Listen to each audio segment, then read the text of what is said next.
बीड हत्या प्रकरण परभणीच्या घटनेवरून राजकारण तापले। बीड आणि परभणीमधील घटनेवरून महाराष्ट्रामधील जनतेमध्ये चीड आहे असं नाना पटोले यांनी म्हटलं आहे। परभणीमधील घटनेनंतर मनोरुग्णावर कारवाई करण्यात आली असं उत्तर यावर मुख्यमंत्री देवेंद्र फडणवीस यांनी दिलं आहे। बीड हत्या प्रकरण, परभणी संविधान प्रतिकृती विटंबना आणि दगडफेक प्रकरणावरून राजकारण तापलं। बीड परभणीमधल्या घटनेवरून महाराष्ट्रामधल्या जनतेत चीड, सरकारनं भूमिका मांडावी, नाना पटोले यांचं वक्तव्य। संविधानाचा अपमान कोणी सहन करणार नाही, मनोरुग्णावर कारवाई झाली असं उत्तर मुख्यमंत्री देवेंद्र फडणवीसांनी दिलं। राज्यामध्ये लोकांमध्ये तीव्र चीड परभणीच्या आणि बीडच्या घटनेचे अध्यक्ष महाराज आहे आणि म्हणून मी आपल्याला विनंती करतो, अध्यक्ष महाराज आपण निर्णय द्याल तो आम्हाला मान्य राहील, पण सरकारने याच्यातली भूमिका मांडावी अशी आम्हाला सरकारला विनंती आहे। संविधानाचा अपमान कोणीच कधीच सहन करणार नाही आणि ज्यांनी तो अपमान केला तो मनोरुग्ण आहे। मनोरुग्णांनी अशा प्रकारचा अपमान केल्यावरही कारवाई झालेली आहे।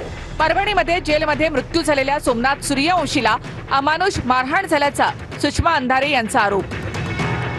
पोलिसांवर जेव्हा चौफेर टीकेची झोड सुरू झाली तेव्हा पोलीस स्वतःचा नाकर्तेपणा झाकण्यासाठी अशा पद्धतीने अमानुष मारहाण करतात।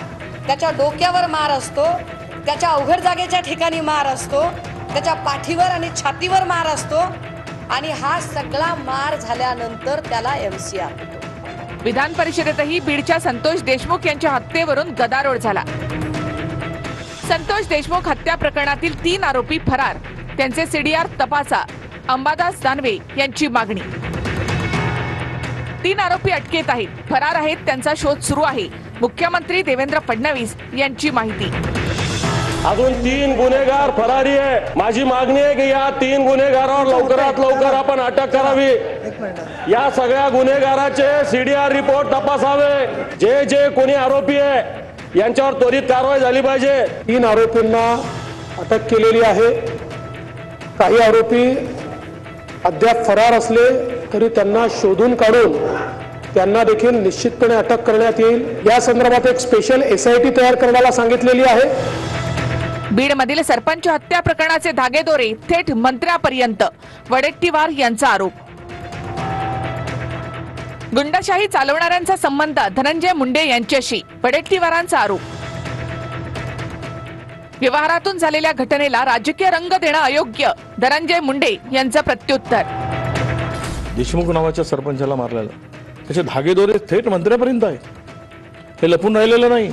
तो म्हणेल ते त्या ठिकाणी गुंडशाही चालते आणि त्याला चालवणारा कोण, त्याचे संबंध कोणाशी, तर डायरेक्ट धनंजय मुंडेशी आहे। घटना ही एका व्यवहारातून झालेली आहे आणि त्या व्यवहारातून ही झालेली घटना, त्याला मात्र कुठंतरी पूर्णपणानं राजकीय रंग देणं हे बरोबर नाही आणि ज्यांनी कुणी ही हत्या केली आहे ते कुणी असो, त्यांना अतिशय कठोर शासन झालं पाहिजे।